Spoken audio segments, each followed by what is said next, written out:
নিচে রাখে। আমাদের অনেক মা বোনরা ওনারা মনে করে শুধু পুরুষ নজর নিচে রাখবে না, নারীরাও নজর নিচে রাখবেন, মা বোনরাও নজর নিচে রাখবেন। এখন আপনাদের উচিত ইউটিউবে যাদের বয়ান, এদেরকে না দেখে এদের বয়ান শোনা, এটা উচিত আপনাদের। এটা আবার হঠাৎ কি বললাম? উচিত হলো মোবাইলটা আলাদা রাখে আপনারা বয়ান শোনা। না হয় যদি কোনো মা বোন কমেন্ট করে হুজুরের ঠোঁটটা আজকে সুন্দর, হুজুরের চেহারাটা সুন্দর লাগতেছে, মানে কি? হ্যাঁ, এটার মানে কি? এই কমেন্টের মানে কি? হুজুরের পাঞ্জাবিটা আজকে সুন্দর, ওনার চেহারাটা আজকে খুব ভালো লাগতেছে, এই কমেন্টের মানে কি? এই জন্য উচিত মা বোনদের আপনারা ভিডিও অন্য জায়গায় রাইখা এরপরে বয়ানটা শোনা, এটা উচিত। আল্লাহ বলছেন নারীদেরকে বলেন তারাও যেন তাদের দৃষ্টি নিচে রাখে। রাসূল সাল্লাল্লাহু আলাইহি সাল্লাম তার দুই বিবি নিয়ে বসা, উম্মে সালামা আর মাইমুনা রাদিয়াল্লাহু তাআলা আনহুমা। ইতিমধ্যে রাসূলের অন্ধ সাহাবী আসছে আব্দুল্লাহ ইবনে উম্মে মাকতুম রাদিয়াল্লাহু তাআলা, যিনি নবীজির মুয়াজ্জিন ছিলেন। নবীজির বিখ্যাত মুয়াজ্জিনের নাম কি? বেলাল। আরেকজন ছিলেন আব্দুল্লাহ ইবনে উম্মে মাকতুম রাদিয়াল্লাহু তাআলা।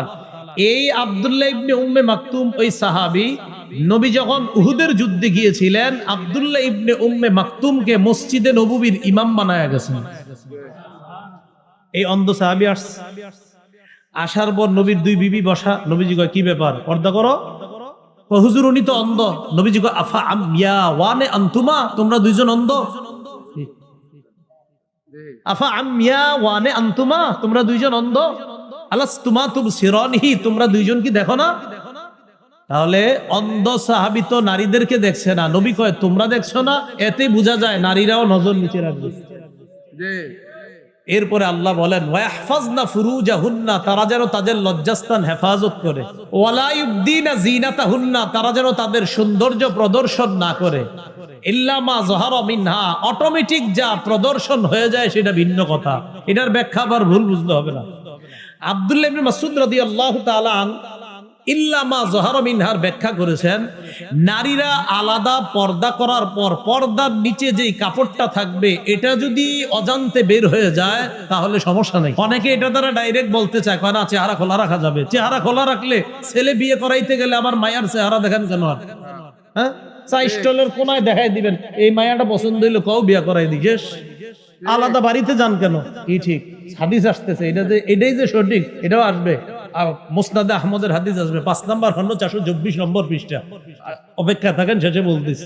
রাসূলুল্লাহ সাল্লাল্লাহু আলাইহি সাল্লামের বিবিদেরকেও বললেন নজর নিচে রাখতে।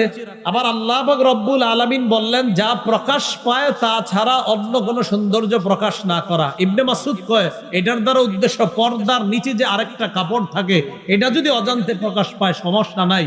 আরেকদল মুফাসসিরিনে কেরাম বলেন অজান্তে যদি কোনো অংশ প্রকাশ পেয়ে যায় সাথে সাথে ঢেকে নেয় তাহলে এটা কোনো সমস্যা নাই, এটা উদ্দেশ্য।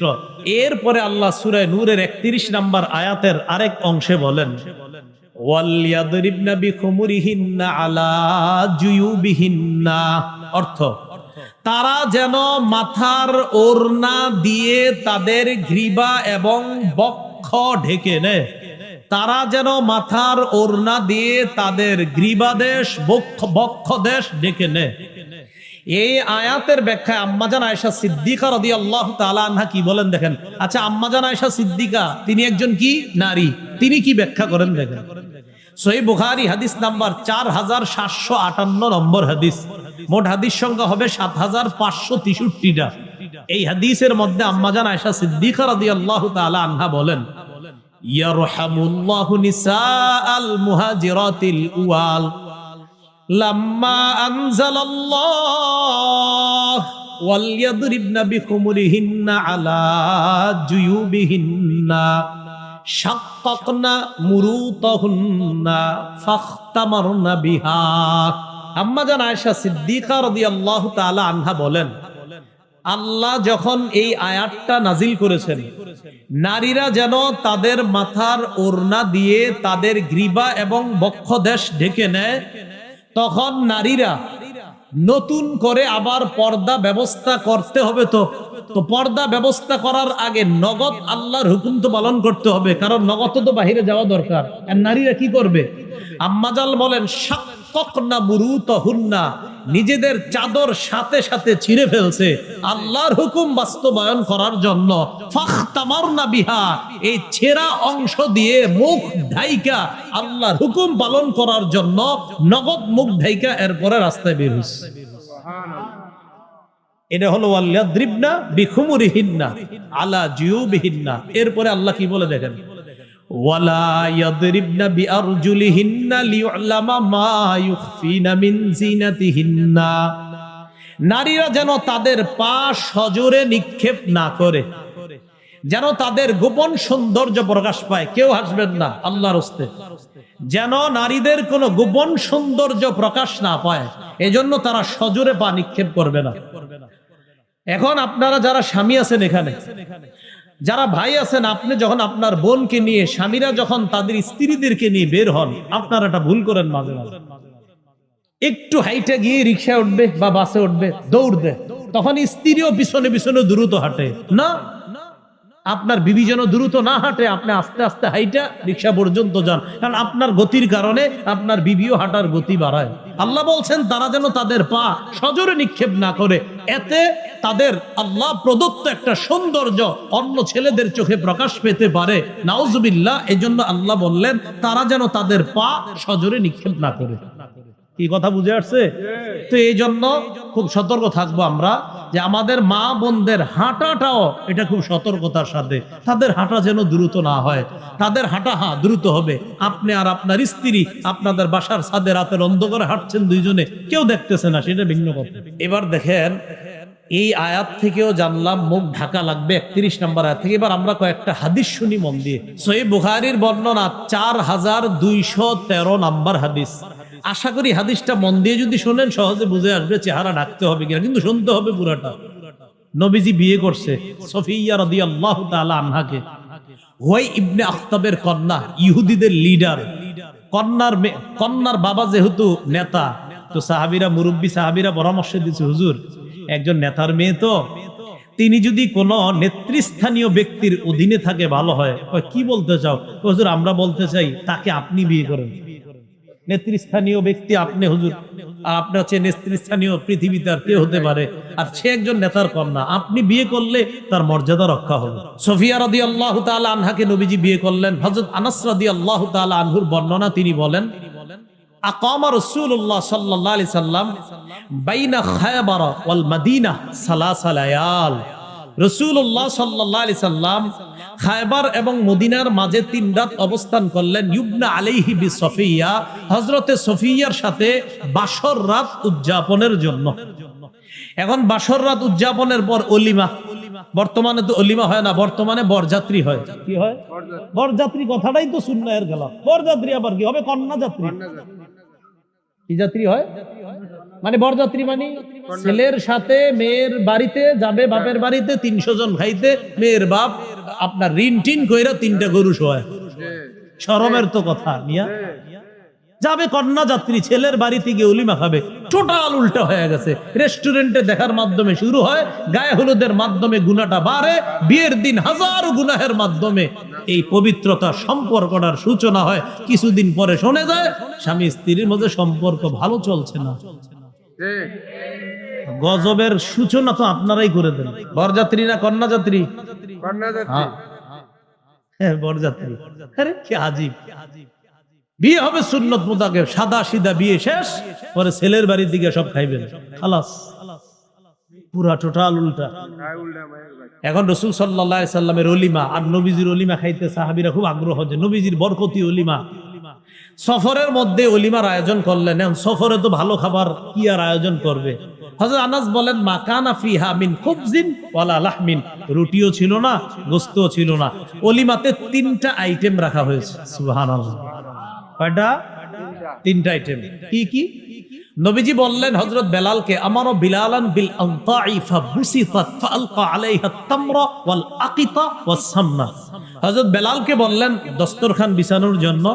হযরত বেলাল দস্তরখান বিছাইলেন। ওই দস্তরখানের উপর খেজুর, ঘি আর পনির রাখা হলো। রাসূলের এই বিয়ের অলিমা যেন সাহাবীরা খেতে পারে, এই 3টা আইটেম দিয়ে হযরত আনাস সব মুসলমানদেরকে রাসূলের অলিমা খাওয়ার জন্য দাওয়াত করলেন। যে আপনারা আসেন, আস্তে ধীরে আসেন, খেয়ে যান। তো সাহাবীরা সফরের মধ্যে তো আপনার অনেকে বাহনে থাকে, অনেকে হাইটে হাইটে সফর, অনেকে দূরে থাকে, অনেকে কাছে। তো আস্তে আস্তে যারা আসতেছে অলিমা খাইতে, একজন আরেকজনকে কয়, আচ্ছা এই যে হযরত সুফিয়া রাদিয়াল্লাহু তাআলা আনহা, তিনি কি ইহদা উম্মাহাতিল মুমিনিন আও মিম্মা মালাকাত ইয়ামিনু, আচ্ছা তিনি কি আমাদের মা হবেন না তিনি কোনো দাসী? যেটা অনেক দূরে দূরে সাহাবীরা বলতে বলতে হয় আসলে দুইটা একটা ভাবনার বিষয়, তিনি কি আমাদের মা, মুমিনদের মা হবেন নাকি দাসী হবে?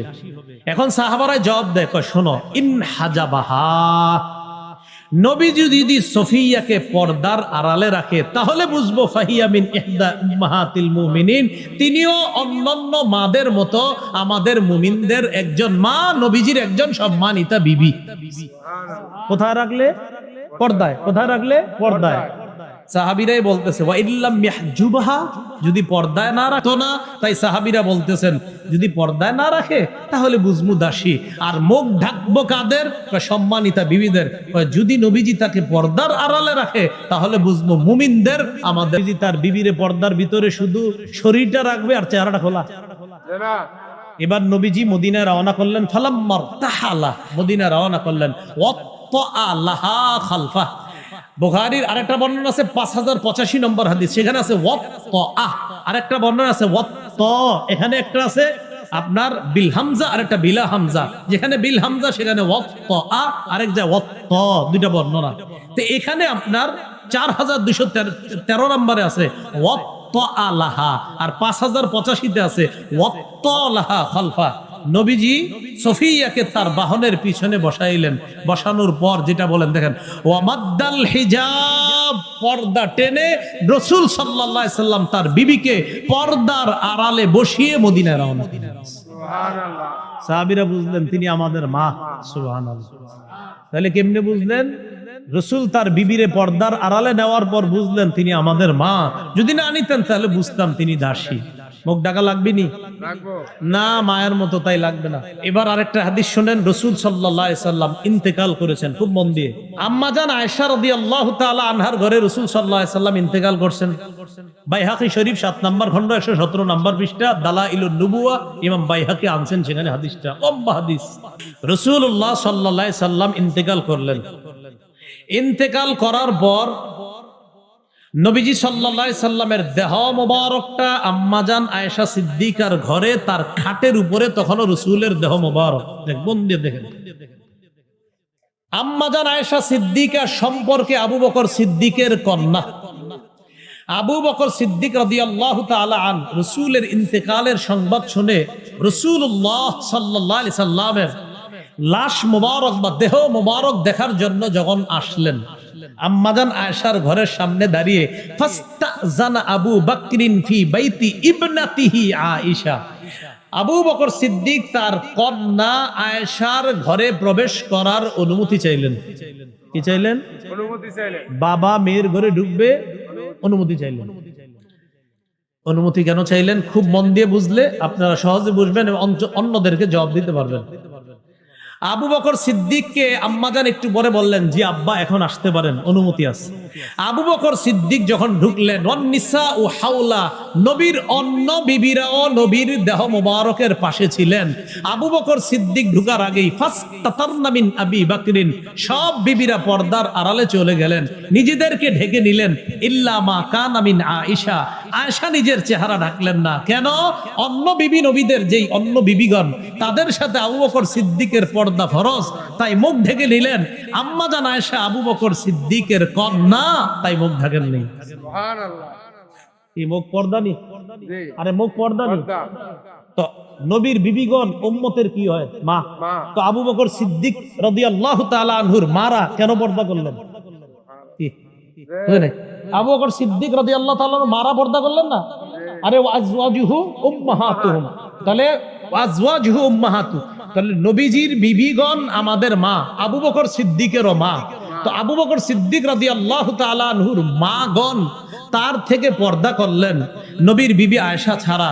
কথা হলো আবু বকর সিদ্দিকের মা, হ্যাঁ এই মা এমন মা না যেই মার সাথে পর্দা করা যাবে না।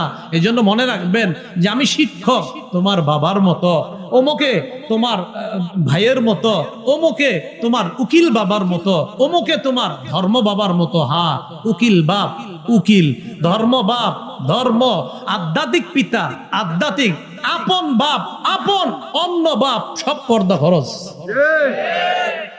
অন্য বাপের কাছে কি খরচ? কি কয় আমি তোমার আব্বার মতো।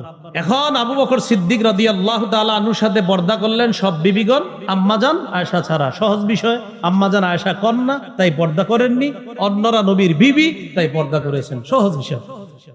এবার বুখারীর আরেকটা বর্ণনা শুনেন, 4141 নম্বর হাদিস।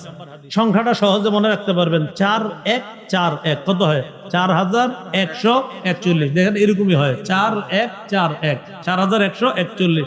মোট হাদিস সংখ্যা হবে 7563 ফাতুল বারী অনুযায়ী। এই হাদিসের মধ্যে আছে আম্মাজান আয়েশা সিদ্দিকা রাদিয়াল্লাহু তাআলা আনহার বর্ণনা, লম্বা হাদিস। আম্মা জানের ব্যাপারে মুনাফিকরা একটা মিথ্যা অপবাদ দিছিল, বলেন নাউজুবিল্লাহ, যে ব্যাপারে আল্লাহ কোরআনে 10টা আয়াত নাজিল করছেন।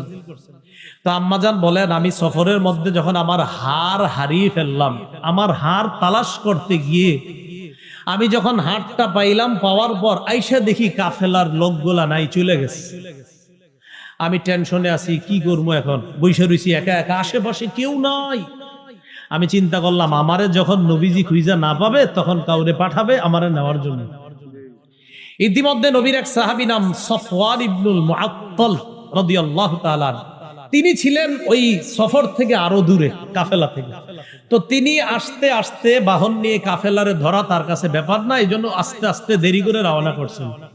তো দেখেন আম্মাজান এই জায়গায় আছে, কথার কথা। তো সফওয়ান আরো পিছন থেকে আস্তে আস্তে যখন এই দিক দিয়ে যাবে, হঠাৎ তাকায়া দেখে একজন মানুষের মতো ছায়া দেখা যায়। আম্মাজান আয়েশা বলেন, সফওয়ান ফাআতানি, আমার দিকে আসছে, ও আরাফানি হিনা রাআনি, সফওয়ান আমারে দেখেই চিনতে পারছে আমি আয়েশা। প্রশ্ন, হুজুর আয়েশারে কেমনে চিনলো সফওয়ান? আম্মাজান আয়েশা কি পর্দা করে নাই? কথার কথা। আম্মাজানও জানে যে কিছু মানুষ যে প্রশ্ন উঠাইবেন আপনারা, এটা আম্মাজান জানতেন, তাই সাথে সাথে জবাবও দিছে, শোনো, ওয়াকাদ কানা ইয়ারানি ক্বাবলা আইয়ুদরাবা আলাইয়াল হিজাব। সফওয়ান আমারে দেখছিল পর্দার বিধান নাজিলের আগে, তাই ওই সময় আমারে চিনতো আমি যে আয়েশা। আজকে দেখা চিনছে কেমনে? তোমরা মনে করো না যে পর্দার বিধান নাজিলের পরে সফওয়ান আমারে দেখছে, এমন না। পর্দার বিধান নাজিলের আগে দেখে আমারে চিনতো আমি যে আয়েশা, তাই আজকে দেখেই চিনতে পারছে আমি আয়েশা। আর আমি আয়েশা কি করছি জানো? যেই মাত্র সফওয়ান পড়ছে ইন্না লিল্লাহি ওয়া ইন্না ইলাইহি রাজিউন, আমি জাগ্রত হয়ে যখন সফওয়ানকে দেখলাম, খুব দেখেন কি কয় আম্মাজান, খাম্মারতু, একটু সবাই শিখেন না, বলেন খাম্মারতু ওয়াজহি বিল জিলবাব, বলেন খাম্মারতু ওয়াজহি বিল জিলবাব, বলেন আমার সাথে, আমি আমার চেহারা চাদর দ্বারা, ওড়না দ্বারা, পর্দা দ্বারা সাথে সাথে ঢেকে ফেললাম। চেহারা ডাকছে কেন?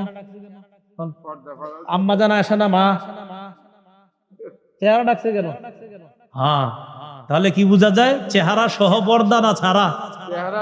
খাম্মারতু ওয়াজহি বিল জিলবাব, মনে রাখবেন খালি, খাম্মারতু ওয়াজহি বিল জিলবাব, আমি সাথে সাথে আমার চেহারা পর্দা দ্বারা ঢেকে ফেললাম, কারণ চেহারাও পর্দার। আর চেহারা পর্দা না করলে তো পর্দাটা করবে কি, সেটা বলেন। আচ্ছা, এবার আরেকটা হাদিস শুনেন, মুসনাদে আহমদ 1784 নম্বর হাদিস। আব্বাস রাদিয়াল্লাহু তাআলা আনহুর বর্ণনা, তিনি বলেন, দাখালতু আলা রাসূলিল্লাহি সাল্লাল্লাহু আলাইহি ওয়াসাল্লাম ওয়া ইনদাহু নিসাউহু ফাস্তাতারনা মিন্নি ইল্লা মাইমুনা। আব্বাস রাদিয়াল্লাহু তাআলা আনহু বলেন, আমি আল্লাহর রাসূলের কাছে গেলাম, আমার ভাতিজা মুহাম্মদ সাল্লাল্লাহু আলাইহি সাল্লামের কাছে গেলাম। যাওয়ার পর তখন আমার ভাতিজার সামনে তার সব বিবিরা ছিল। যেই মাত্র আমি গেলাম, যাওয়ার পর ফাস্তাতারনা মিন্নি, সবাই আমার থেকে পর্দা করলো, ইল্লা মাইমুনা, তার বিবি মাইমুনা পর্দা করে নাই। কেন? মাইমুনা আমার দুধ সম্পর্ক হয়, এই জন্য আমার সাথে পর্দা করে নাই। সহজ বিষয়, আমার সাথে মাইমুনার পর্দা লাগে নাই, তাই করে নাই। অন্যদের পর্দা ফরজ ছিল, সবাই পর্দা করছে। আচ্ছা, এবার আসেন আবু দাউদ শরীফের 2057 নম্বর হাদিস। আম্মা জান আয়েশা সিদ্দিকা কি বলে, মজার হাদিস, দেখেন কি বলে। দাখালা আলাইয়া আফলাহ ইবনু আবিল কুআইস, আমার কাছে আফলাহ নামে এক ব্যক্তি আসছে। আম্মা জান আয়েশা বলেন, আমার ঘরে অপরিচিত একজন মানুষ ঢুকার সাথে সাথে ফাস্তাতারতু মিনহু, আমি সাথে সাথে পর্দার আড়ালে চলে গেলাম, নিজেরে পর্দার ভিতর নিলাম। পর্দার উপাস থেকে ওই আফলা বলে, আতাস্তাতিরিনা মিন্নি ওয়া আনা আম্মুক, আয়েশা তুমি আমার থেকে পর্দা করছো কেন? আমি তো তোমার চাচা, আমি তোমার চাচা, তুমি আমার সাথে পর্দা করো কেন? আম্মাজান আয়েশা ভিতর থেকে বললেন, মিন আইনা, আমনে আবার কেমনে চাচা হন আমার? আমি তো কোনোদিন দেখিনি আপনারে। বুঝছেন? আফলাহ জবাব দিলেন, আর দাআতকি ইমরাআতু আখি, আমার ভাইয়ের বিবি তোমাকে দুধ পান করিয়েছে, সেই হিসাবে আমার ভাবি তোমার দুধ মা, আমার ভাই তোমার দুধ বাবা, আমি তোমার দুধ চাচা। আল্লাহ জানে, বুঝছেন? আমার ভাইয়ের বউ তোমারে দুধ পান করাইছে, সেই হিসাবে আমার ভাইয়ের বিবি তোমার দুধ মা, ভাই দুধ বাবা, আমি দুধ চাচা। আম্মাজান আয়েশা একটা জবাব দিয়েছে, তিনি তখনও মাসালাটা জানতেন না, এই জন্য জবাব দিয়েছে কি, ইন্নামা আরদাআতনিল মারআ ওয়া লাম ইরদি'নির রাজুল, আমারে দুধ খাওয়াইছে মহিলা, পুরুষ তো না। আম্মাজান এটা বললেন। ফাদাখালা আলাইয়া রাসূলুল্লাহ সাল্লাল্লাহু আলাইহি সাল্লাম, ইতিমধ্যে রাসূল সাল্লাল্লাহু আলাইহি সাল্লাম ঘরে আসছে। আসার পরে ফাহাদ্দাসতুহু, আমি নবীজির পুরো বিষয়টা বললাম, হুজুর এক লোক আয়েশা গয়া নাকি আমার চাচা, আমি পর্দা করব ওনার সাথে। তখন নবীজি বলে, আয়েশা ইন্নাহু আম্মুকি, হ্যাঁ আসলে তোমার চাচা, ফাল্লালি জালে কি, সে তোমার দুধ চাচা হয়, এটা কোনো সমস্যা না আয়েশা, আসলে সে তোমার চাচা। তো আম্মাজান বলছেন, ও আচ্ছা, মা ইয়াহরুমু মিনান নাসাব ইয়াহরুমু মিনার রিদা মা ইয়াহরুমু মিনান নাসাব, আপনার বংশীয় কারণে যাদের সাথে আপনার পর্দা করা লাগে না, দুধের সম্পর্কের কারণেও তাদের সাথে পর্দা করা লাগে না। তো নবীজি বললেন, হ্যাঁ আয়েশা, সে তোমার চাচা। এই হাদিস বলা পুরাটা উদ্দেশ্য না, আমার উদ্দেশ্য শুধু এটা, অপরিচিত লোকটা দেখা আম্মাজান পর্দার আড়ালে কেন গেল? ফরজ নি তো আম্মাজান পর্দার আড়ালে গিয়ে মুখটা বাইরে রাখছে নাকি পুরাটা পুরা শরীর ভিতরে? পর্দা কি মুখ সাহা না মুখ সহ? মুখ সহ। আল্লাহ জানে বুঝছে কিনা, আলেম ছাড়া অন্যরা বুঝছেননি। আল্লাহ বুঝার তৌফিক দান করেন। এবার মুসনাদে আহমদের একটা হাদিস শুনি আমরা, 5 নম্বর খণ্ড 424 নম্বর পৃষ্ঠা। রাসূলুল্লাহ সাল্লাল্লাহু আলাইহি সাল্লাম বলেন, তোমরা যখন কোন নারীকে বিয়ের প্রস্তাব দাও, ওই যে সেই কথাটা, ইদা খাতাবা আহাদুকুম ইমরাআতান ফালা জুনাহা আলাইহি আইয়ানজুরা ইলাইহা, তোমাদের কেউ যখন কোন মেয়েকে বিয়ের প্রস্তাব দেয়, ওই ছেলের জন্য এই মেয়েটাকে দেখা কোনো গুনাহ না। আবার বলছি, তোমাদের কেউ যখন কোনো মেয়েকে বিয়ের প্রস্তাব দেয়, তখন এই মেয়েটাকে দেখা ছেলেটার জন্য গুনাহ না। আবার বলছি, বিয়ের প্রস্তাব দিলে দেখা গুনাহ না, তাহলে বিয়ের প্রস্তাব ছাড়া দেখা গুনাহ। প্রস্তাব দিছো বলেই তো মেয়ের মা বাবা ফোন দিবে যে আপনারা আসতে পারেন, যে দেখতে পারেন। তো রাসূল বলছেন, প্রস্তাবকৃতা মেয়েটাকে শুধু দেখতে পারবা সময়ের জন্য, ক্ষণিকের জন্য, তাকে দেখা তোমার জন্য বৈধ করা হয়েছে। এর মানে প্রস্তাব দিয়েছো বলে, তার বাবা ফোন দিয়েছে বলে তুমি তাকে দেখতে গিয়েছো, তাই তোমার দেখা সেদিন গুনাহ হবে না, সেটা বৈধ। তো বলেন, প্রস্তাব ছাড়া এমনি এখানে সেখানে চিপায় চুপায় দেখা গুনাহ। আল্লাহ বুঝার খারাপ ভাবে নিয়ে না, মানে রাস্তায় গলিতে গলিতে গলিতে আর কি, এটা বুঝাইছি আমি। নাউজুবিল্লাহ। আচ্ছা ঠিক আছে, চিপা চুপা শব্দটা সুন্দর হয় নাই, ঠিক আছে, গলিতে গলিতে, হ্যাঁ না ঠিক আছে। এখন আরেকটা হাদিস শুনি আমরা, সহিহ বুখারীর বর্ণনা 4328 নম্বর হাদিস। এই হাদিসটাও মন দিয়ে শুনবেন। হাদিসের সামান্য অংশে আমাদের মূল দলিল আসবে, কিন্তু হাদিসটা বড় চমৎকার, মন দিয়ে শুনবেন। আমার নবীর সব কথাই চমৎকার। এই হাদিসের মধ্যে আসছে আবু মুসা রাদিয়াল্লাহু তাআলা আনহুর বর্ণনা। তিনি বলেন, কুনতু ইনদান নবী সাল্লাল্লাহু আলাইহি সাল্লাম বিল জিআরানা, একটা স্থান আছে, জায়গার নাম জিআরানা, এই জায়গায় ছিলাম নবীর সাথে। ওয়া মাহু বেলাল, নবীজির সাথে হযরত বেলালও ছিলেন। তো রাসূলুল্লাহ সাল্লাল্লাহু আলাইহি সাল্লামের কাছে এক গ্রাম্য ব্যক্তি আসছে। আতান নবী সাল্লাল্লাহু আলাইহি সাল্লাম আরাবিয়্যুন, এক গ্রাম্য ব্যক্তি আসছে। আসার পর নবীজি সাল্লাল্লাহু আলাইহি ওয়াসাল্লামকে বললেন, আলা তুনজিজুলি মা ওয়া'আদতানি, হুজুর আপনি আমারে যে ওয়াদা করেছেন সেটা কি পুরা করবেন না? নবীজি বললেন, আবশির, সুসংবাদ গ্রহণ করো। তো গ্রাম্য ব্যক্তি কয়, কদ আকসারতা আলাইয়া মিন আবশির, আপনি খালি সুসংবাদ গ্রহণ করো খুব বেশি বলছেন, সুসংবাদটা কি এটা তো কর না। খালি কয় সুসংবাদ গ্রহণ করো, কিন্তু সুসংবাদটা কি এটা তো বলেন না। তো রাসূল সাল্লাল্লাহু আলাইহি সাল্লাম একটু রাগ হয়ে গেছেন তার এই কথা শুইনা। ফাআকবালা আলা আবি মুসা ওয়া বিলালিন কাহাইআতিল গদবান, নবী একটু রাগান্বিত হয়ে হযরত আবু মুসা আর বেলালের দিকে মুখ করে বললেন, এই শোনো বেলাল আর আবু মুসা, রদ্দাল বুশরা, পরে সুসংবাদ দিয়েছিলাম ও প্রত্যাখ্যান করছে, ফাকবালা, তোমরা দুইজন গ্রহণ করো। করে দিছি, ও নেয় নাই, তোমরা দুইজন নাও। সাহাবী দুইজন খুশিতে কয়, কি দিবেন সেটা জানা দরকার নাই, কবিল না, গ্রহণ করে নিলাম। ফাদা বিকাদাহিন, একটা পানির পাত্র আনলেন। আনার পর ফাগসালা ইয়াদাইহি ওয়া ওয়াজহা, নবীজি সাল্লাল্লাহু আলাইহি সাল্লাম হাত মুবারক, চেহারা মুবারক ধৌত করলেন, ওয়া মাজ্জা, কুলি করলেন। কুলি করার পর আবু মুসা আর বেলালকে বললেন, ইশরাবা, আমি যে পানি থেকে কুলি করলাম, পানি দিয়ে হাত ধুইলাম, মুখ ধুইলাম, অতিরিক্ত পানি আছে না বেলাল আর আবু মুসা? জি হুজুর আছে। ইশরাবা, তোমরা দুইজনেই পানি পান করো। সুবহানাল্লাহ। আমরা পর্দার বিধানের কথা বলতেছি না, ওই পর্দার কথা। মন দিয়ে না শুনলে কিন্তু বুঝবেন না। হ্যাঁ, মন দিয়ে শুনেন। আবু মুসা আর বেলালকে বললেন, পানি খাও। ফাআফরিগা আলা ওয়ুজুহিকুমা ওয়া নুহুরিকুমা, এরপর চেহারা আর বুকের মধ্যে পানি ছিটাইয়া দিবা। সুবহানাল্লাহ। স্বপ্নেও যদি এরকম নবীজি ছিটাই দিত আমারে আপনারে, হয়ে যেত। এখন দেখেন আবু মুসা আর বেলাল তাই করলেন যা নবী বললেন। ফানাদাতহু উম্মু সালমা মিন ওয়ারাইস সিত, পর্দার আড়াল থেকে হঠাৎ উম্মে সালমা রাদিয়াল্লাহু তাআলা আনহা ডাক দিছে। কোত্থেকে? বলেন কোত্থেকে? ডাক দিয়ে কয়, বেলাল, আবু মুসা, আফজিলা লি উম্মিকুমা, নবীর বরকতটা তোমরা দুইজনেই শুধু খায়ও না, তোমাদের এই মায়ের জন্য রেখে দিও। সুবহানাল্লাহ। এটা বলা আমার পুরোটা উদ্দেশ্য না। আমার উদ্দেশ্য হলো সন্তানের মতো দুই সাহাবীকে নবীর বিবি মায়ের মতো আম্মাজান উম্মে সালমা ডাক দিছে পর্দার বাহির থেকে না আড়াল থেকে? চেহারা পর্দা করা লাগবে নি? লাগবে। আর কেমনে বুঝাবো? আচ্ছা, এবার আরেকটা হাদিস শুনলাম আবু দাউদ শরীফের। উম্মে খাল্লাত রাসূলুল্লাহ সাল্লাল্লাহু আলাইহি সাল্লামের কাছে আসছে। আসার পর নবীজিকে তার সন্তানের ব্যাপারে বলতেছে, হুজুর আমার সন্তান নিহত হয়েছে, তার ব্যাপারে জানতে আসছি। ওয়াহিয়া মুনতাকিবা, তার মুখের মধ্যে নেকাব লাগানো। সাহাবীরা কয়, তুমি এই মুহূর্তেও নেকাব লাগাইছো? তোমার সেন্স ঠিক আছে, মাথা ঠিক আছে? তাসআলিনা আন ইবনিকি ওয়া আনতি মুনতাকিবা, তুমি সন্তানের ব্যাপারে জিজ্ঞাসা করছো, তোমার সন্তান নিহত হয়েছে আর তোমার মুখে নেকাব, এখনো ঠিক আছো তুমি?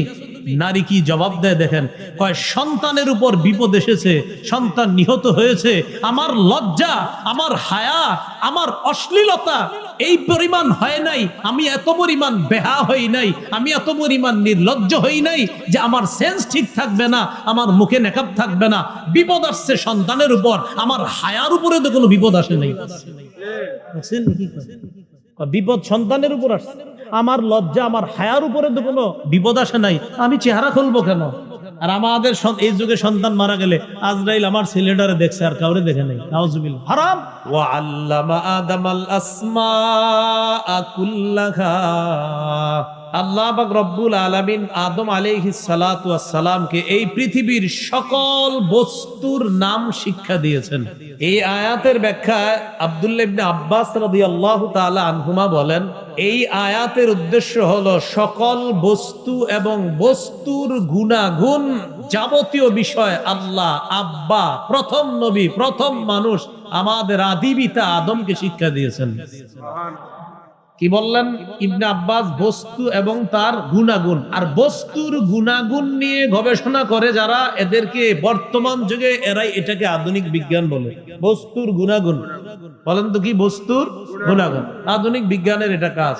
তো যদি বলেন এটার নাম আধুনিক বিজ্ঞান, তো বলতে হবে আল্লাহ আদম নবীকে বস্তু এবং তার গুণাগুণ, একদম যেদিন আদম রে আল্লাহ বানিয়ে দুনিয়াতে পাঠাইলেন আর আদম নবীকে আল্লাহ নবীও বানাইলেন, মানুষ বানাইলেন, এই তাকে আল্লাহ আধুনিক বিজ্ঞান শিক্ষা দিয়ে দিয়েছেন। তাফসিরে কাশফের লেখক আল্লামা জারুল্লাহ জামখশরী রাহমাতুল্লাহি আলাইহি বলেন, আল্লামা আদম আল আসমাআ কুল্লাহা দ্বারা উদ্দেশ্য হলো বস্তু রাজি যা আছে, সমস্ত বস্তু রাজি। এই সমস্ত বস্তু রাজির বিষয়গুলা আদম নবীকে আল্লাহ শিক্ষা দিয়েছেন। আর বস্তু রাজি নিয়ে গবেষণা করা আধুনিক বিজ্ঞানের কাজ। যদি বলেন এটার নাম আধুনিক বিজ্ঞান, তো আব্বা আদমকে আল্লাহ আধুনিক বিজ্ঞান শিক্ষা দিয়েছেন। যে আধুনিক বিজ্ঞানের কিছু বিষয় আছে, সেটা হলো আপনার কি, যেমন ইসলাম ও চিকিৎসা শাস্ত্র, যেটাকে ফার্মাকোলজি বলা হয়। এই যে চিকিৎসা শাস্ত্র, যিনি ফার্মাসিস্ট, ঔষধ প্রস্তুতকারক, তিনি কি করেন, গাছ পাতা তরু লতার বৈশিষ্ট্য এবং পরিমাণ নিয়ে চিন্তা করে ওষুধটা বানায়। বৈশিষ্ট্য প্রপার্টিজ, আর হলো আপনার পরিমাণ কোয়ান্টিটিস, এই দুইটা বিষয় নিয়ে চিন্তা করে কতটুকু দিবে, কি পরিমাণ ঔষধে দিবে, এটা ফার্মাসির যিনি ওষুধ প্রস্তুতকারক তৈরি করে, তিনি এটা চিন্তা করে।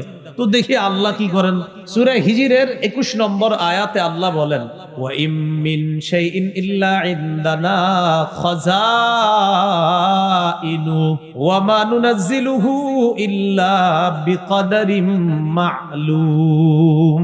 সারা পৃথিবীর সব কিছুর খাজানা আমি আল্লাহর কাছে, গাছপালা তরু লতা, চিকিৎসা বিজ্ঞানে তোমরা যা গবেষণা করে ঔষধ বানাও, কি পরিমাণ আর কি বৈশিষ্ট্য হবে, সব খাজানা আমার কাছে। এই খাজানা থেকে পরিমাণ অনুযায়ী আমি আল্লাহ নাজিল করি। সুবহানাল্লাহ।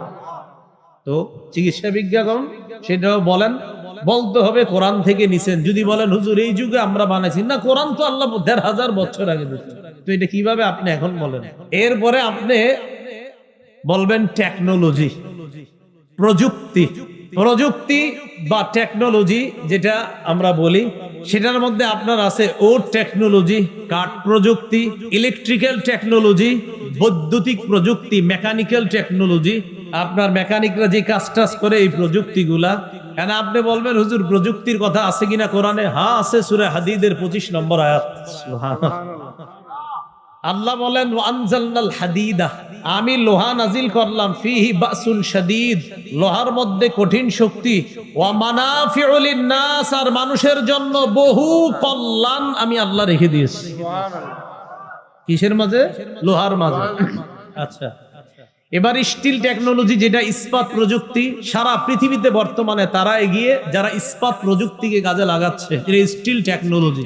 আল্লাহ পাক রব্বুল আলামিন সূরা সাবার মধ্যে বলেন, ওয়াল্লানা লাহুল হাদিদ, আমি দাউদ আলাইহিস সালাতু ওয়াস সালামের জন্য লোহাকে নরম করে দিলাম, এমন নরম করে দিলাম। সূরা আম্বিয়ার 80 নম্বর আয়াতে আল্লাহ বলেন, ওয়াল্লামনাহু সানআতা লাবুসিল লাকুম, আমি দাউদ আলাইহিস সালাতু ওয়াস সালামকে শিক্ষা দিলাম তোমাদের বর্ম তৈরি করার কারুকার্য আর পদ্ধতি, কিভাবে লোহা দিয়ে বানাবে, এই বিদ্যা আমি দাউদ নবীর শিক্ষা দিয়ে দিয়েছি। যেই যুগে আল্লাহ লোহা দিছে, ওই যুগে তারা শুধু মনে করতো এটা দ্বারা তরবারি হয়। এখন গবেষণা করতে করতে আল্লাহ পাক রব্বুল আলামিন বলেন যে এখন তোমরা গবেষণা করতে করতে এগিয়ে যাচ্ছ, কিন্তু আমার সৃষ্টি যেটা আমি এত হাজার বছর আগে করলাম, সেটা নিয়ে গবেষণা করেই কিন্তু তোমরা আগাচ্ছ। যদি কৃতিত্ব দিতে হয় তো আমার রবকে দিতে হবে। ইলেকট্রিক্যাল টেকনোলজি, যেটা আপনার বৈদ্যুতিক প্রযুক্তি, দেখেন আপনি যত প্রযুক্তি বলবেন সব এরা গবেষণা করতেছে কোত্থেকে? আল্লাহ খনিজ পদার্থের কথাও কোরআনে বলছেন। তো সেখান থেকে আপনি এটা। এরপরে জিওলজি, প্রাণীবিদ্যা। হ্যাঁ, এটা নিয়ে পরে অনেকে। সূরা গাশিয়ার 17 নম্বর আয়াত, খতিব সাহেবরা প্রায় জুমার দ্বিতীয় রাকাতে এই আয়াত সূরাগুলা পড়ে। আপনার সূরা গাশিয়াটা প্রায় দ্বিতীয় রাকাতে পড়ে রাখবেন। আফালা ইয়ানজুরুনা ইলাল ইবিলি কাইফা খুলিকাত, তারা কি ওটের দিকে দেখে না কিভাবে এই ওটকে সৃষ্টি করা হয়েছে? জিওলজি বা প্রাণীবিদ্যা যারা এটা নিয়ে পড়াশোনা করে, তাদের কাজ, তারা চিন্তা ভাবনা করে জিরাফের গলা লম্বা কেন, আরেকটার গলা ছোট কেন, ওটের পা এত লম্বা কেন, গরুর পা এটার তুলনামূলক আরেকটার চেয়ে বেশি কম কেন, এটা নিয়ে চিন্তা করে। তো আল্লাহ তো বলেই দিয়েছেন, এরা কি ওটের দিকে লক্ষ্য করে না? ওট নিয়ে গবেষণা করে না যে এটা কিভাবে বানানো হলো? যদি বলেন প্রাণীবিদ্যা আমাদের আবিষ্কার, না, রব 1500 বছর আগে বলছে ওটের দিকে চিন্তা করে দেখো না এটা কিভাবে বানাইলাম। অতএব প্রাণীবিদ্যার কৃতিত্ব যদি দিতে হয় আমার রবকে দেন। এরপরে আসেন যেটা ছাত্ররা পড়াশোনা করেন আপনারা, কেমিস্ট্রি, ফিজিক্স, এ তো রসায়ন বিদ্যা আর পদার্থবিদ্যা। রসায়ন বিদ্যার কাজ কি? সকল বস্তুর অংশ ও উপাদানের কার্যকারিতা সম্পর্কে জ্ঞান লাভ করা, উপলব্ধি লাভ করা। ফিজিক্সের কাজ কি? কোন বস্তুর কার্যকর শক্তির সুশৃঙ্খল অধ্যয়ন করা। এটা ফিজিক্সে আপনারা এটা করেন। তো রসায়ন যেটা কেমিস্ট্রির কাজ কারবার, এই রসায়ন বিদ্যা এটা নিয়ে যদি আমরা গবেষণা করেন, এখন ছাত্রদেরকে আপনি পড়াইতেছেন বসে বসে রসায়ন বিদ্যা, কথার কথা। এখন রসায়ন বিদ্যা পড়াচ্ছেন আর সামনে একদল পর্দানিসীন মেয়ে বসা, আর বললেন শোনো আমি তোমাদের বাবার মতো, তোমরা আমার মেয়ের মতো, তোমাদের মুখ ঢাকতে হবে না। আর আমি পড়াচ্ছি কি? কথার কথা রসায়ন বিজ্ঞান। রসায়ন বিজ্ঞান বলছে নারীদের মধ্যে সৃষ্টিগতভাবে আল্লাহ একটা অ্যাসিড দিয়েছে বা অম্ল দিয়েছেন, পুরুষদের মধ্যে আল্লাহ জন্মগতভাবে একটা অ্যালকালি দিয়েছে তাদের মধ্যে। নারীদের এই অ্যাসিডিকের কারণে, অম্লের কারণে তারা ত্বকের প্রতি বেশি আসক্ত হয়।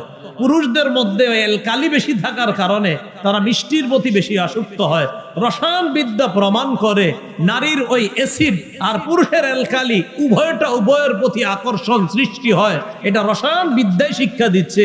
আর এটা আপনি নিয়ে বলতেছেন তোমরা আমার মেয়ের মতো, আমি তোমার বাবার মতো। আর বিদ্যা বলছে না, সে তোমার মেয়ে না, তুমি তার বাবা না, তার প্রতি তোমার আকর্ষণ আছে এবং তার অন্তরেও তোমার প্রতি আকর্ষণ হতে পারে।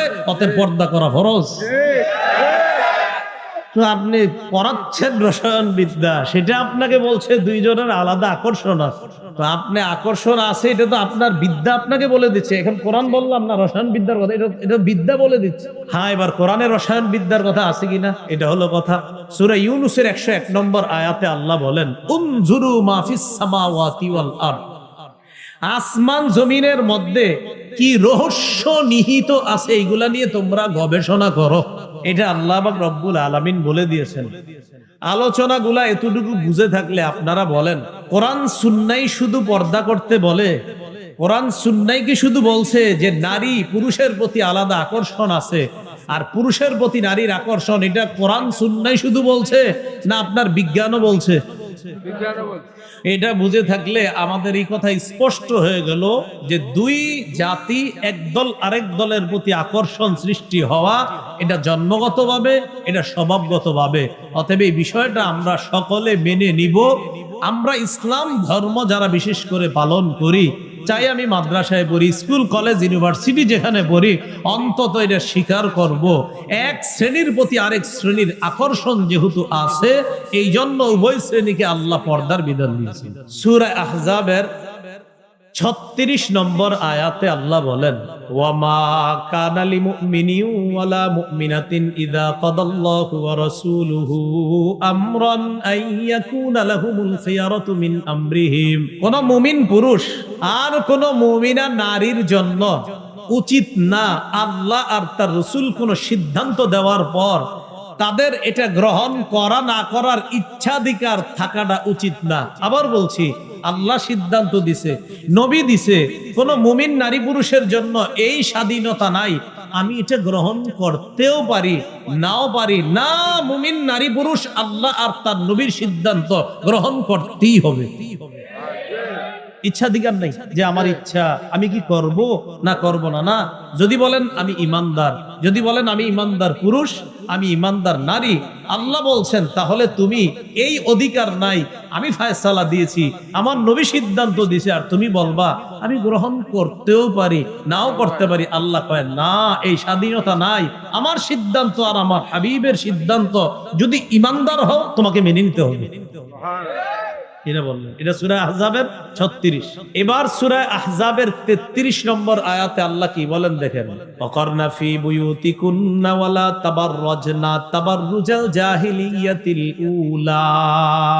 নবীর বিবিদের মাধ্যমে সারা পৃথিবীর নারীদেরকে, একটু সবাই মন দিয়ে শুনেন, আমাদের ছাত্র সমাজ যারা আছেন স্কুল কলেজেরও আপনারা মন দিয়ে শুনেন, আশা করি বিষয়গুলা ভবিষ্যতে আপনাদের সমস্যা হবে না। একটু মন দিয়ে শুনেন, নবীর বিবিদের মাধ্যমে সারা পৃথিবীর নারীদেরকে আল্লাহ বলছেন করনা, অবস্থান করো, ফি বুয়ুতিকুন্না, তোমাদের ঘরে, ওয়ালা তাবাররাজনা তাবাররুজাল জাহিলিয়াতিল উলা, প্রাক জাহিলি যুগের নারীদের মতো তোমরা অশ্লীল ভাবে রাস্তায় বের হবে না।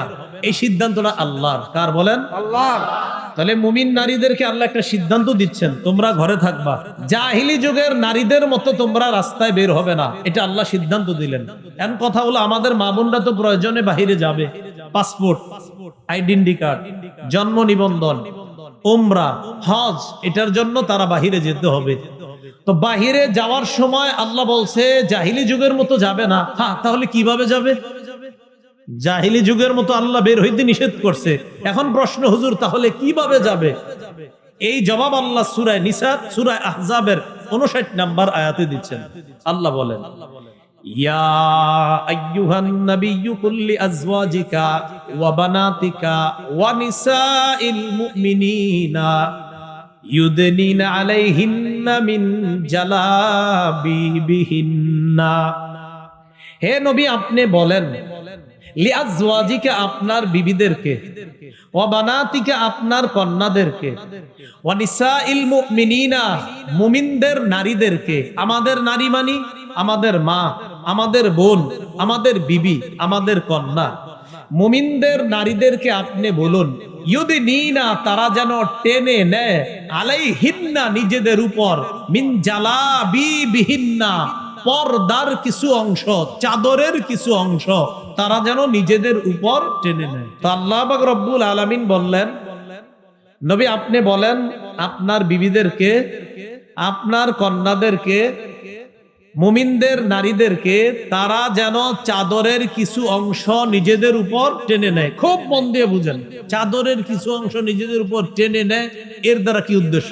আব্দুল্লাহ ইবনে আব্বাস রাদিয়াল্লাহু তাআলা আনহুমা বলেন, আমারাল্লাহু নিসাআল মুমিনিনা ইযা খারাজনা মিন বুয়ুতিহিন্না ফি হাজা আই ইউগাত্তিনা উজুহাহুন্না মিন ফাওকি রুউসিহিন্না বিল জালাবিব।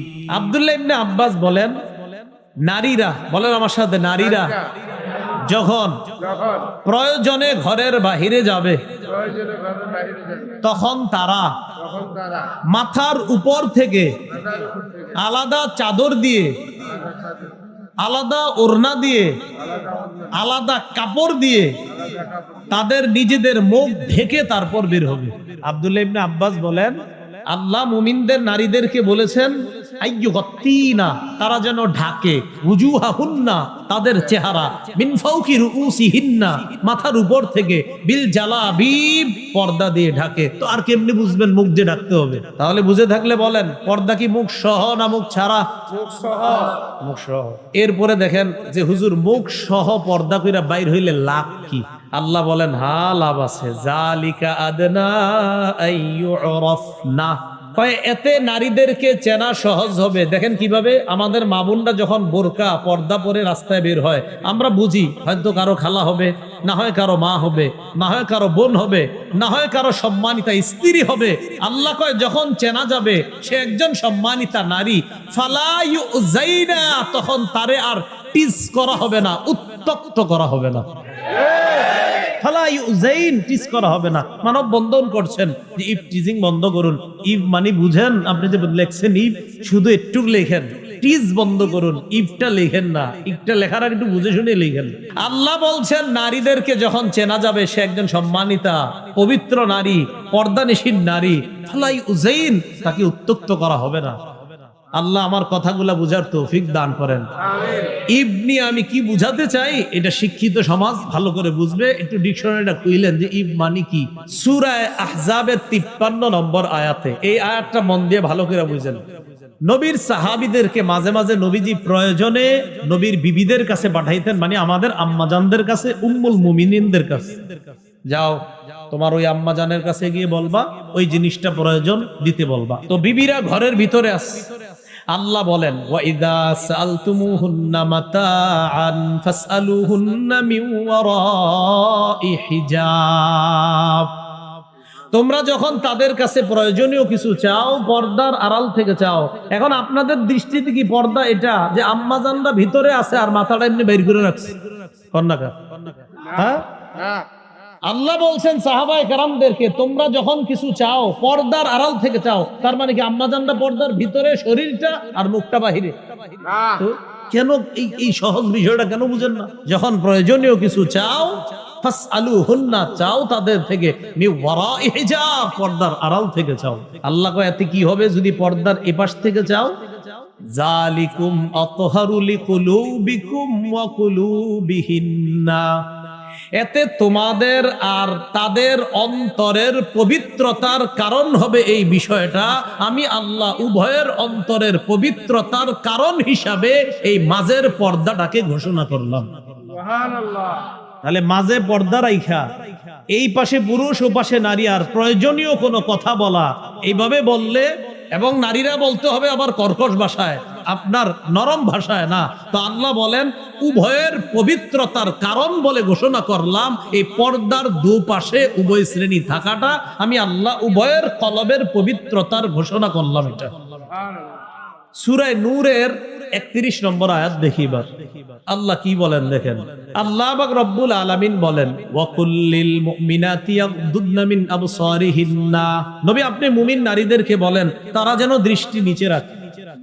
আমাদের অনেক মা বোনরা ওনারা মনে করে শুধু পুরুষ নজর নিচে রাখবে না, নারীরাও নজর নিচে রাখবেন, মা বোনরাও নজর নিচে রাখবেন। এখন আপনাদের উচিত ইউটিউবে যাদের বয়ান এদেরকে না দেখে এদের বয়ান শোনা, এটা উচিত আপনাদের। এটা আবার হঠাৎ কি বললাম? উচিত হলো মোবাইলটা আলাদা রাখে আপনারা বয়ান শোনা। না হয় যদি কোনো মা বোন কমেন্ট করে হুজুরের ঠোঁটটা আজকে সুন্দর, হুজুরের চেহারাটা সুন্দর লাগতেছে, মানে কি? হ্যাঁ, এটার মানে কি? এই কমেন্টের মানে কি? হুজুরের পাঞ্জাবিটা আজকে সুন্দর, ওনার চেহারাটা আজকে খুব ভালো লাগতেছে, এই কমেন্টের মানে কি? এই জন্য উচিত মা বোনদের আপনারা ভিডিও অন্য জায়গায় রাইখা এরপরে বয়ানটা শোনা, এটা উচিত। আল্লাহ বলছেন নারীদেরকে বলেন তারাও যেন তাদের দৃষ্টি নিচে রাখে। রাসূল সাল্লাল্লাহু আলাইহি সাল্লাম তার দুই বিবি নিয়ে বসা, উম্মে সালামা আর মাইমুনা রাদিয়াল্লাহু তাআলা আনহুমা। ইতিমধ্যে রাসূলের অন্ধ সাহাবী আসছে আব্দুল্লাহ ইবনে উম্মে মাকতুম রাদিয়াল্লাহু তাআলা আনহু, যিনি নবীজির মুয়াজ্জিন ছিলেন। নবীজির বিখ্যাত মুয়াজ্জিনের নাম কি? বেলাল।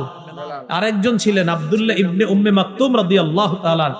এই আব্দুল্লাহ ইবনে উম্মে মাকতুম ওই সাহাবী নবী যখন উহুদের যুদ্ধে গিয়েছিলেন আব্দুল্লাহ ইবনে উম্মে মাকতুমকে মসজিদে নববীর ইমাম বানায়া গেছেন। এই অন্ধ সাহাবী আসার পর নবীর দুই বিবি বসা। নবীজি কয় কি ব্যাপার, পর্দা করো? হুজুর উনি তো অন্ধ। নবীজি কয় আফা আমিয়া ওয়ানে আনতুমা, তোমরা দুইজন অন্ধ? আফা আমিয়া ওয়ানে আনতুমা, তোমরা দুইজন অন্ধ? আলাস্তুমা তুবসিরানিহি, তোমরা দুইজন কি দেখো না? তাহলে অন্ধ সাহাবী তো নারীদেরকে দেখছে না, নবী কয় তোমরা দেখছো না, এতে বোঝা যায় নারীরাও নজর নিচে রাখবে। এরপরে আল্লাহ বলেন ওয়াহফাজনা ফুরুজাহুন্না, তারা যেন তাদের লজ্জাস্থান হেফাজত করে। ওয়ালা ইউবদিনা যিনাতাহুন্না, তারা যেন তাদের সৌন্দর্য প্রদর্শন না করে। ইল্লা মা যাহারা মিনহা, অটোমেটিক যা প্রদর্শন হয়ে যায় সেটা ভিন্ন কথা, এটার ব্যাখ্যা আবার ভুল বুঝতে হবে না। আব্দুল্লাহ ইবনে মাসউদ রাদিয়াল্লাহু তাআলা ইল্লা মা যাহারা মিনহার ব্যাখ্যা করেছেন নারীরা আলাদা পর্দা করার পর পর্দার নিচে যেই কাপড়টা থাকবে এটা যদি অজান্তে বের হয়ে যায় তাহলে সমস্যা নেই। অনেকে এটা দ্বারা ডাইরেক্ট বলতে চায়, কয় না চেহারা খোলা রাখা যাবে। চেহারা খোলা রাখলে ছেলে বিয়ে করাইতে গেলে আবার মায়ার চেহারা দেখেন কেন? আর হ্যাঁ, চাইস্টলের কোনায় দেখাই দিবেন এই মায়াটা পছন্দ হইলে কও বিয়ে করাই দিস, আলাদা বাড়িতে যান কেন? কি ঠিক হাদিস আসতেছে, এটাই যে সঠিক এটাও আসবে। আর মুসনাদে আহমদের হাদিস আসবে 5 নম্বর 424 নম্বর পৃষ্ঠা। অপেক্ষা থাকেন, শেষে বলতেছি। রাসূলুল্লাহ সাল্লাল্লাহু আলাইহি ওয়াসাল্লামের বিবিদেরকেও বললেন নজর নিচে রাখতে। আবার আল্লাহ পাক রব্বুল আলামিন বললেন যা প্রকাশ পায় তা ছাড়া অন্য কোনো সৌন্দর্য প্রকাশ না করা। ইবনে মাসউদ কয় এটার দ্বারা উদ্দেশ্য পর্দার নিচে যে আরেকটা কাপড় থাকে এটা যদি অজান্তে প্রকাশ পায় সমস্যা নাই। আরেকদল মুফাসসিরিনে কেরাম বলেন অজান্তে যদি কোনো অংশ প্রকাশ পেয়ে যায় সাথে সাথে ঢেকে নেয় তাহলে এটা কোনো সমস্যা নাই, এটা উদ্দেশ্য। এরপরে আল্লাহ সূরা নূরের 31 নম্বর আয়াতের আরেক অংশে বলেন ওয়ালিয়াদরিবনা বিখুমুরিহিন্না আলা জুয়ুবিহিন্না, অর্থ তারা যেন মাথার ওড়না দিয়ে তাদের গ্রীবা এবং বক্ষ ঢেকে নেয়। তারা যেন মাথার ওড়না দিয়ে তাদের গ্রীবাদেশ বক্ষদেশ ঢেকে নেয়। এই আয়াতের ব্যাখ্যায় আম্মাজান আয়েশা সিদ্দিকা রাদিয়াল্লাহু তাআলা আনহা কি বলেন দেখেন। আচ্ছা, আম্মাজান আয়েশা সিদ্দিকা তিনি একজন কি নারী, তিনি কি ব্যাখ্যা করেন দেখেন। সহিহ বুখারী হাদিস নাম্বার 4758 নম্বর হাদিস, মোট হাদিস সংখ্যা হবে 7563টা। এই হাদিসের মধ্যে আম্মাজান আয়েশা সিদ্দিকা রাদিয়াল্লাহু তাআলা আনহা বলেন, ইয়ারহামুল্লাহু নিসাআল মুহাজিরাতিল উওয়াল লাম্মা আনজালাল্লাহ ওয়ালিয়াদরিবনা বিখুমুরিহিন্না আলা জুয়ুবিহিন্না শাক্কাকনা মুরুতাহুন্না ফাখতামারনা বিহা। আম্মাজান আয়েশা সিদ্দিকা রাদিয়াল্লাহু তাআলা আনহা বলেন, আল্লাহ যখন এই আয়াতটা নাজিল করেছেন, নারীরা যেন তাদের মাথার ওড়না দিয়ে তাদের গ্রীবা এবং বক্ষদেশ ঢেকে নেয়, তখন নারীরা নতুন করে আবার পর্দা ব্যবস্থা করতে হবে। তো পর্দা ব্যবস্থা করার আগে নগদ আল্লাহর হুকুম তো পালন করতে হবে, কারণ নগদ তো বাহিরে যাওয়া দরকার। আর নারীরা কি করবে? আম্মাজান বলেন, শাক্কাকনা মুরুতাহুন্না, নিজেদের চাদর সাথে সাথে ছিঁড়ে ফেলছে আল্লাহর হুকুম বাস্তবায়ন করার জন্য। ফাখতামারনা বিহা, এই ছেঁড়া অংশ দিয়ে মুখ ঢাইকা আল্লাহর হুকুম পালন করার জন্য নগদ মুখ ঢাইকা এরপরে রাস্তায় বের হইছে। এটা হলো ওয়ালিয়াদরিবনা বিখুমুরিহিন্না আলা জুয়ুবিহিন্না। এরপরে আল্লাহ কি বলে দেখেন, ওয়ালা ইয়াদরিবনা বিআরজুলিহিন্না লিউলামা মা ইউখফিনা মিন জিনাতিহিন্না, নারীরা যেন তাদের পা সজোরে নিক্ষেপ না করে, যেন তাদের গোপন সৌন্দর্য প্রকাশ পায়। কেউ হাসবেন না আল্লাহর হস্তে, যেন নারীদের কোনো গোপন সৌন্দর্য প্রকাশ না পায়, এজন্য তারা সজোরে পা নিক্ষেপ করবে না। এখন আপনারা যারা স্বামী আছেন, এখানে যারা ভাই আছেন, আপনি যখন আপনার বোনকে নিয়ে, স্বামীরা যখন তাদের স্ত্রীদেরকে নিয়ে বের হন, আপনারা এটা ভুল করেন মাঝে মাঝে। একটু হাইটে গিয়ে রিক্সা উঠবে বা বাসে উঠবে, দৌড় দেয়, তখন স্ত্রীও পিছনে পিছনে দ্রুত হাঁটে না। আপনার বিবি যেন দ্রুত না হাঁটে, আপনি আস্তে আস্তে হাইটা রিক্সা পর্যন্ত যান, কারণ আপনার গতির কারণে আপনার বিবিও হাঁটার গতি বাড়ায়। আল্লাহ বলছেন তারা যেন তাদের পা সজোরে নিক্ষেপ না করে, এতে তাদের আল্লাহ প্রদত্ত একটা সৌন্দর্য অন্য ছেলেদের চোখে প্রকাশ পেতে পারে, নাউজুবিল্লাহ। এজন্য আল্লাহ বললেন তারা যেন তাদের পা সজোরে নিক্ষেপ না করে। কি কথা বুঝে আসছে? তো এই জন্য খুব সতর্ক থাকবো আমরা, যে আমাদের মা বোনদের হাঁটাটাও এটা খুব সতর্কতার সাথে, তাদের হাঁটা যেন দ্রুত না হয়।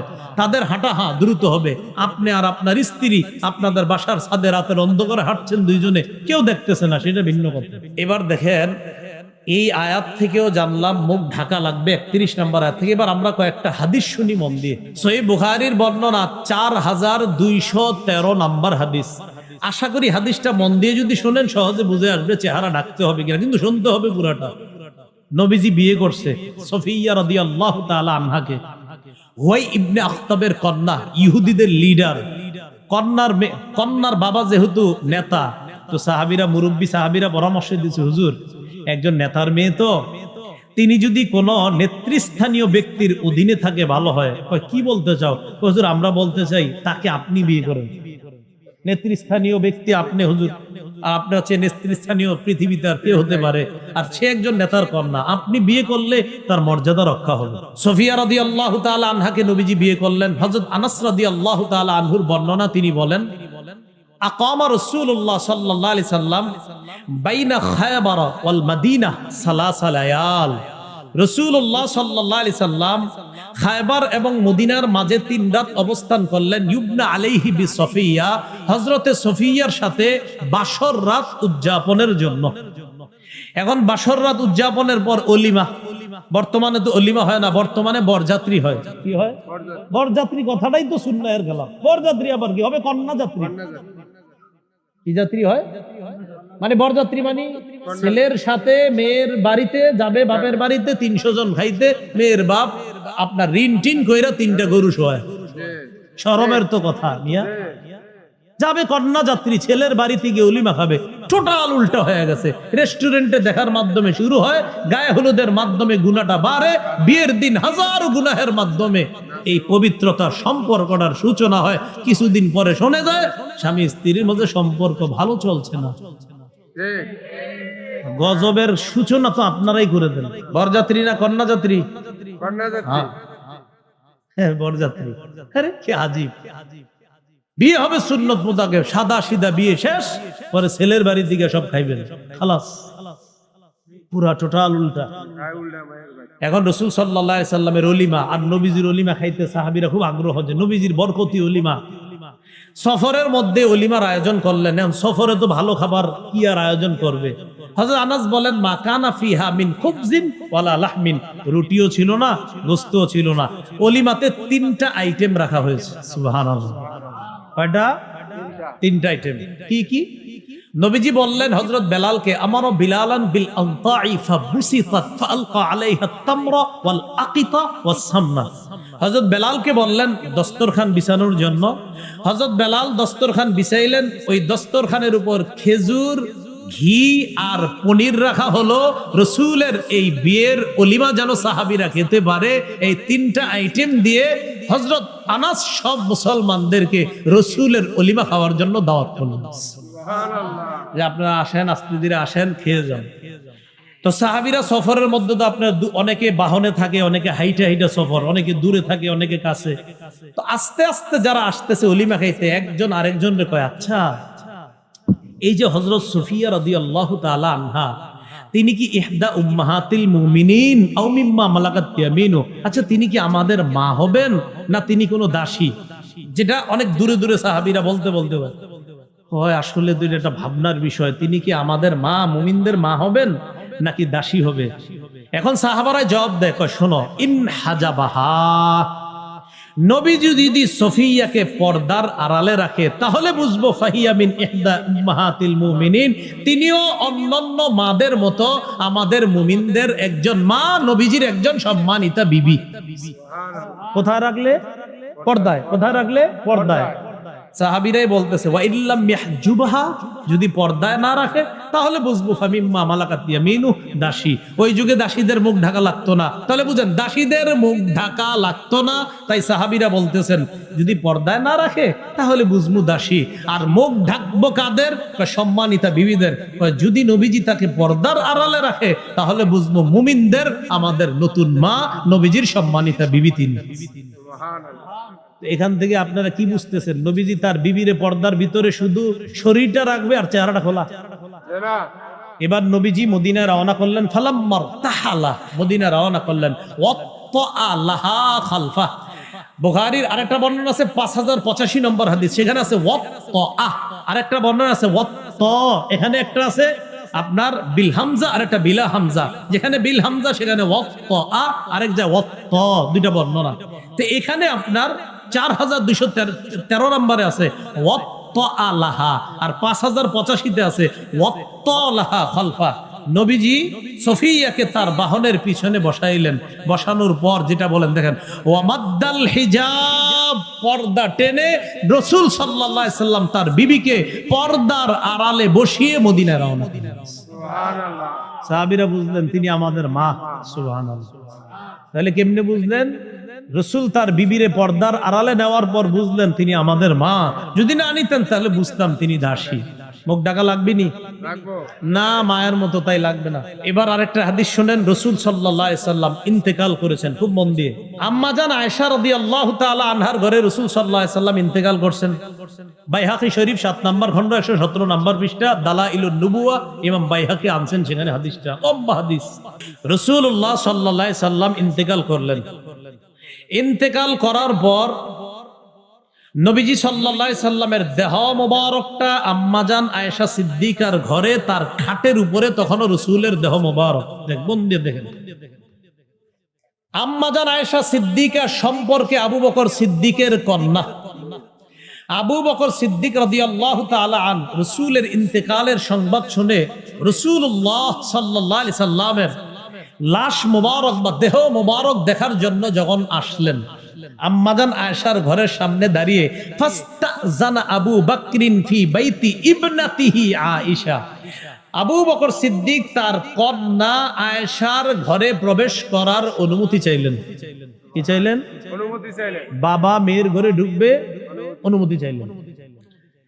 অনুমতি কেন চাইলেন খুব মন দিয়ে বুঝলে আপনারা সহজে বুঝবেন এবং অন্যদেরকে জবাব দিতে পারবেন। আবু বকর সিদ্দিককে আম্মাজান একটু পরে বললেন, জি আব্বা এখন আসতে পারেন, অনুমতি আছে। আবু বকর সিদ্দিক যখন ঢুকলেন, ওয়ান্নিসা ও হাওলা, নবীর অন্য বিবিরাও নবীর দেহ মোবারকের পাশে ছিলেন। আবু বকর সিদ্দিক ঢুকার আগেই ফাস্তাতারনা মিন আবি বকরিন, সব বিবিরা পর্দার আড়ালে চলে গেলেন, নিজেদেরকে ঢেকে নিলেন।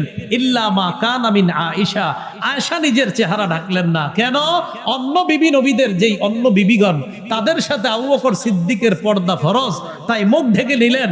আম্মাজান আয়েশা আবু বকর সিদ্দিকের কন্যা, তাই মুখ ঢাকেন নেই। সুবহানাল্লাহ।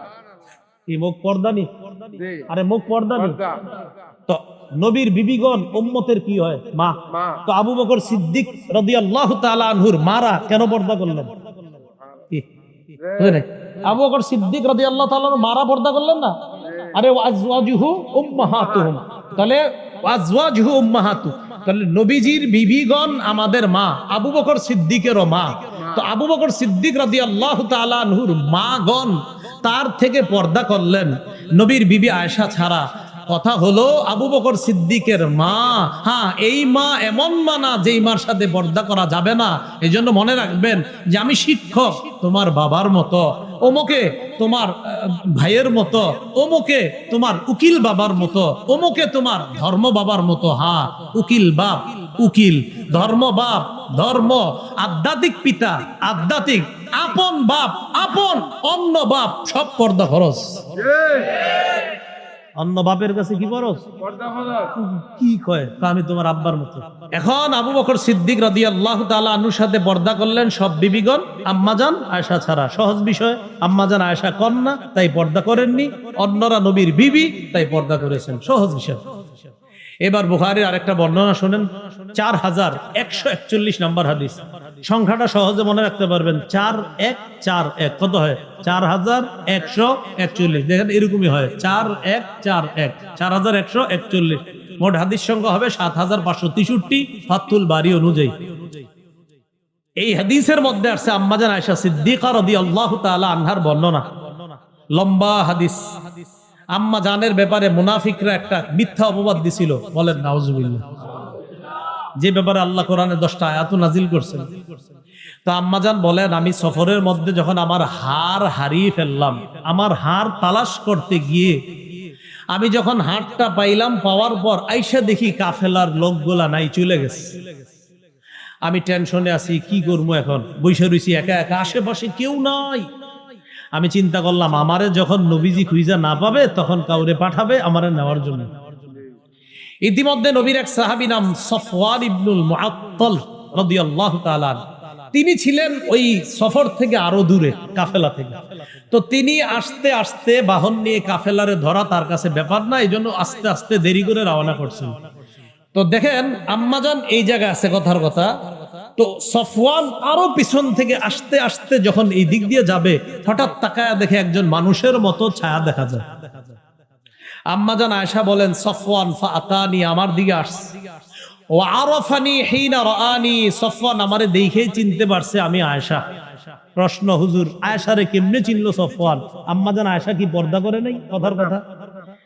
আম্মাজানও জানে যে কিছু মানুষ যে প্রশ্ন উঠাইবেন আপনারা, এটা আম্মাজান জানতেন, তাই সাথে সাথে জবাবও দিছে, শোনো, ওয়াকাদ কানা ইয়ারানি ক্বাবলা আইয়ুদরাবা আলাইয়াল হিজাব। সফওয়ান আমারে দেখছিল পর্দার বিধান নাজিলের আগে, তাই ওই সময় আমারে চিনতো আমি যে আয়েশা। আজকে দেখা চিনছে কেমনে? তোমরা মনে করো না যে পর্দার বিধান নাজিলের পরে সফওয়ান আমারে দেখছে, এমন না। পর্দার বিধান নাজিলের আগে দেখে আমারে চিনতো আমি যে আয়েশা, তাই আজকে দেখেই চিনতে পারছে আমি আয়েশা। আর আমি আয়েশা কি করছি জানো? যেই মাত্র সফওয়ান পড়ছে ইন্না লিল্লাহি ওয়া ইন্না ইলাইহি রাজিউন, আমি জাগ্রত হয়ে যখন সফওয়ানকে দেখলাম, খুব দেখেন কি কয় আম্মাজান, খাম্মারতু, একটু সবাই শিখেন না, বলেন খাম্মারতু ওয়াজহি বিল জিলবাব, বলেন খাম্মারতু ওয়াজহি বিল জিলবাব। বলেন আমার সাথে, আমি আমার চেহারা চাদর দ্বারা, ওড়না দ্বারা, পর্দা দ্বারা সাথে সাথে ঢেকে ফেললাম। চেহারা ডাকছে কেন? আম্মা জানা আসে না মা? চেহারা ডাকছে কেন? হ্যাঁ, তাহলে কি বোঝা যায়? চেহারা সহ পর্দা না ছাড়া? খাম্মারতু ওয়াজহি বিল জিলবাব। মনে রাখবেন খালি, খাম্মারতু ওয়াজহি বিল জিলবাব। আমি সাথে সাথে আমার চেহারা পর্দা দ্বারা ঢেকে ফেললাম, কারণ চেহারাও পর্দার। আর চেহারা পর্দা না করলে তো পর্দাটা করবে কি, সেটা বলে। আচ্ছা, এবার আরেকটা হাদিস শুনেন। মুসনাদে আহমদ 1784 নম্বর হাদিস। আব্বাস রাদিয়াল্লাহু তাআলা আনহুর বর্ণনা, তিনি বলেন, দাখালতু আলা রাসূলিল্লাহি সাল্লাল্লাহু আলাইহি ওয়াসাল্লাম ওয়া ইনদাহু নিসাউহু ফাস্তাতারনা মিন্নি ইল্লা মাইমুনা। আব্বাস রাদিয়াল্লাহু তাআলা আনহু বলেন, আমি আল্লাহর রাসূলের কাছে গেলাম, আমার ভাতিজা মুহাম্মদ সাল্লাল্লাহু আলাইহি সাল্লামের কাছে গেলাম। যাওয়ার পর তখন আমার ভাতিজার সামনে তার সব বিবিরা ছিল। যেই মাত্র আমি গেলাম, যাওয়ার পর ফাস্তাতারনা মিন্নি, সবাই আমার থেকে পর্দা করলো, ইল্লা মাইমুনা। তার বিবি মাইমুনা পর্দা করে নাই। কেন? মাইমুনা আমার দুধ সম্পর্ক হয়, এই জন্য আমার সাথে পর্দা করে নাই। সহজ বিষয়, আমার সাথে মাইমুনার পর্দা লাগে নাই, তাই করে নাই। অন্যদের পর্দা ফরজ ছিল, সবাই পর্দা করছে। আচ্ছা, এবার আসেন আবু দাউদ শরীফের 2057 নম্বর হাদিস। আম্মা জান আয়েশা সিদ্দিকা কি বলে? মজার হাদিস, দেখেন কি বলে। দাখালা আলাইয়া আফলাহ ইবনু আবিল কুআইস। আমার কাছে আফলাহ নামে এক ব্যক্তি আসছে। আম্মা জান আয়েশা বলেন, আমার ঘরে অপরিচিত একজন মানুষ ঢুকার সাথে সাথে ফাস্তাতারতু মিনহু, আমি সাথে সাথে পর্দার আড়ালে চলে গেলাম, নিজেরে পর্দার ভিতর নিলাম। পর্দার উপাস থেকে ওই আফলাহ বলে, আতাস্তাতিরিনা মিন্নি ওয়া আনা আম্মুক। আয়েশা, তুমি আমার থেকে পর্দা করছো কেন? আমি তো তোমার চাচা, আমি তোমার চাচা, তুমি আমার সাথে পর্দা করো কেন? আম্মা জান আয়েশা ভিতর থেকে বললেন, মিন আইনা, আমনে আবার কেমনে চাচা হন আমার? আমি তো কোনোদিন দেখিনি আপনারে। বুঝছেন? আফলাহ জবাব দিলেন, আরদাআতকি ইমরাআতু আখি, আমার ভাইয়ের বিবি তোমাকে দুধ পান করিয়েছে, সেই হিসাবে আমার ভাবি তোমার দুধ মা, আমার ভাই তোমার দুধ বাবা, আমি তোমার দুধ চাচা। আল্লাহ জানে, বুঝছেন? আমার ভাইয়ের বউ তোমারে দুধ পান করাইছে, সেই হিসাবে আমার ভাইয়ের বিবি তোমার দুধ মা, ভাই দুধ বাবা, আমি দুধ চাচা। আম্মা জান আয়েশা একটা জবাব দিয়েছে, তিনি তখনও মাসালাটা জানতেন না, এই জন্য জবাব দিয়েছে কি, ইন্নামা আরদাআতনিল মারআ ওয়া লাম ইউরদি'নির রাজুল, আমারে দুধ খাওয়াইছে মহিলা, পুরুষ তো না। আম্মা জান এটা বললেন। ফাদাখালা আলাইয়া রাসূলুল্লাহ সাল্লাল্লাহু আলাইহি সাল্লাম, ইতিমধ্যে রাসূল সাল্লাল্লাহু আলাইহি সাল্লাম ঘরে আসছে। আসার পরে ফাহাদ্দাসতুহু, আমি নবীজির পুরো বিষয়টা বললাম, হুজুর এক লোক আইসা গয়া নাকি আমার চাচা, আমি পর্দা করব না সাথে। তখন নবীজি বলে, আয়েশা ইন্নাহু আম্মুকি, হ্যাঁ আসলে তোমার চাচা। ফাল্লালি জালে কি, সে তোমার দুধ চাচা হয়, এটা কোনো সমস্যা না আয়েশা, আসলে সে তোমার চাচা। তো আম্মাজান বলছেন, ও আচ্ছা, মা ইয়াহরুমু মিনান নাসাব ইয়াহরুমু মিনার রিদা মা ইয়াহরুমু মিনান নাসাব, আপনার বংশীয় কারণে যাদের সাথে আপনার পর্দা করা লাগে না, দুধের সম্পর্কের কারণেও তাদের সাথে পর্দা করা লাগে না। তো নবীজি বললেন, হ্যাঁ আয়েশা, সে তোমার চাচা। এই হাদিস বলা পুরাটা উদ্দেশ্য না, আমার উদ্দেশ্য শুধু এটা, অপরিচিত লোকটা দেখা আম্মাজান পর্দার আড়ালে কেন গেলেন? ফরজ নি তো? আম্মাজান পর্দার আড়ালে গিয়ে মুখটা বাইরে রাখছে নাকি পুরা শরীর ভিতরে? পর্দা কি মুখ সাহা না মুখ সহ? মুখ সহ। আল্লাহ জানে বুঝছে কিনা। আলেম ছাড়া অন্যরা বুঝছেন নি? আল্লাহ বুঝার তৌফিক দান করেন। এবার মুসনাদে আহমদের একটা হাদিস শুনি আমরা, 5 নম্বর খণ্ড 424 নম্বর পৃষ্ঠা। রাসূলুল্লাহ সাল্লাল্লাহু আলাইহি সাল্লাম বলেন, তোমরা যখন কোন নারীকে বিয়ের প্রস্তাব দাও, ওই যে সেই কথাটা, ইযা খাতাবা আহাদুকুম ইমরাআতান ফালা জুনাহা আলাইহি আইয়ানজুরা ইলাইহা, তোমাদের কেউ যখন কোন মেয়েকে বিয়ের প্রস্তাব দেয়, ওই ছেলের জন্য এই মেয়েটাকে দেখা কোনো গুনাহ না। আবার বলছি, তোমাদের কেউ যখন কোনো মেয়েকে বিয়ের প্রস্তাব দেয়, তখন এই মেয়েটাকে দেখা ছেলেটার জন্য গুনাহ না। আবার বলছি, বিয়ের প্রস্তাব দিলে দেখা গুনাহ না, তাহলে বিয়ের প্রস্তাব ছাড়া দেখা গুনাহ। প্রস্তাব দিছো বলেই তো মেয়ের মা বাবা ফোন দিবে যে আপনারা আসতে পারেন, যে দেখতে পারেন। তো রাসূল বলছেন প্রস্তাবকৃতা মেয়েটাকে শুধু দেখতে পারবা সময়ের জন্য, ক্ষণিকের জন্য। তাকে দেখা তোমার জন্য বৈধ করা হয়েছে। এর মানে প্রস্তাব দিয়েছো বলে, তার বাবা ফোন দিয়েছে বলে তুমি তাকে দেখতে গিয়েছো, তাই তোমার দেখা সেদিন গুনাহ হবে না, সেটা বৈধ। তো বলেন প্রস্তাব ছাড়া এমনি এখানে সেখানে চিপায় চুপায় দেখা আল্লাহ বুঝার খারাপ ভাবে নিয়ে না, মানে রাস্তায় গলিতে গলিতে গলিতে আর কি, এটা বুঝাইছি আমি। নাউজুবিল্লাহ। আচ্ছা ঠিক আছে, চিপা চুপা শব্দটা সুন্দর হয়নি, ঠিক আছে, গলিতে গলিতে, হ্যাঁ না ঠিক আছে। এখন আরেকটা হাদিস শুনি আমরা, সহিহ বুখারীর বর্ণনা 4328 নম্বর হাদিস। এই হাদিসটাও মন দিয়ে শুনবেন। হাদিসের সামান্য অংশে আমাদের মূল দলিল আসবে, কিন্তু হাদিসটা বড় চমৎকার, মন দিয়ে শুনবেন। আমার নবীর সব কথাই চমৎকার। এই হাদিসের মধ্যে আসছে আবু মুসা রাদিয়াল্লাহু তাআলা আনহুর বর্ণনা। তিনি বলেন কুনতু ইনদান নবী